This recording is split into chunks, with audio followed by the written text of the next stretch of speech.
Rare promises that Everwild will be like something the world doesn't have and hasn't seen before.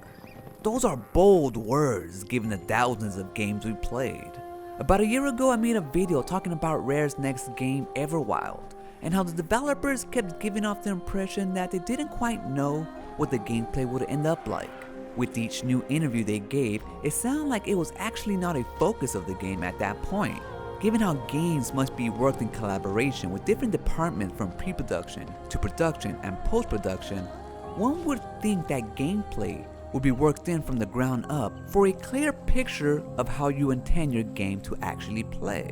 Otherwise, we end up with games at launch as a work in progress, like Sea of Thieves, or worse, games that actually never get done, like Anthem or Marvel's Avengers. But recently, lead developer James Blackwell gave a description of Everwild in his LinkedIn profile, and he described it as something the world doesn't have and hasn't seen before. And sure, that's something that every developer usually says, especially when they want to hype up their game, which is always, but rarely do they ever deliver.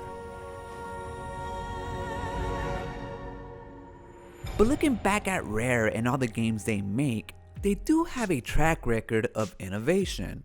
Games like Donkey Kong Country for the Super Nintendo, which had graphics and a style before its time.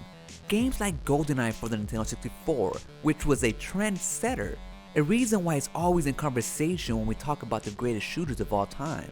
To Conker's Bad Fur Day for the Nintendo 64, a bold, adult-themed game full of foul language, crude humor, and deadly fun couch multiplayer on a console with the proud reputation of being family friendly. And even to one of my personal favorites, Viva Pinata, a severely underrated game, maybe the most misunderstood, but it was one of those games that has more than meets the eye. Sure, it was a garden sim that involved pinata animals, but there's strategy, exploration, trial and error, progression, and not only was it fun, but graphically still holds up for a game that was made for the Xbox 360. Sure, Rare has a spotty record when it comes to the Xbox One, and everything they try to do with Kinect. It's easy to blame Rare for that, but in reality, that was Xbox's fault. They were the ones that pushed Kinect, put all their eggs in that basket, and even bundling it, making the system $100 more expensive than it should have been. Eventually, Rare would find its way with Sea of Thieves. It took some time to get there, given that it launched bare bones for a live service game. But eventually, with time, it got better, and the future looks limitless.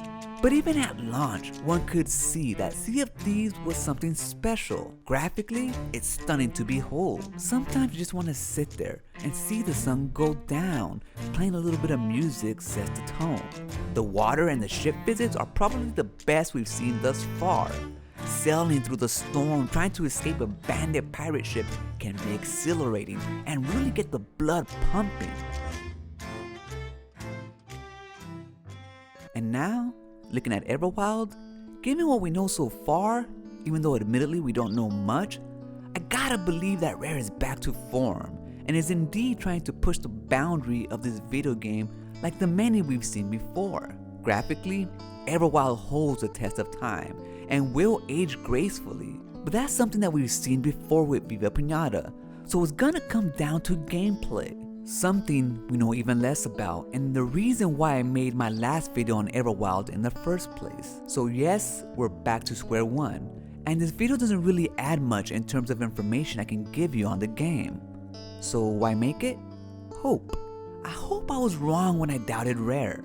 I hope Everwild does turn out to be something the world doesn't have and hasn't seen before. Not only that, I hope that the gameplay complements the art direction that we've seen so far and doesn't take away from it like many other titles that tried to be different. So I guess we'll just have to wait and see. See if Rare, like with Sea of Thieves, can once again capture that rare magic.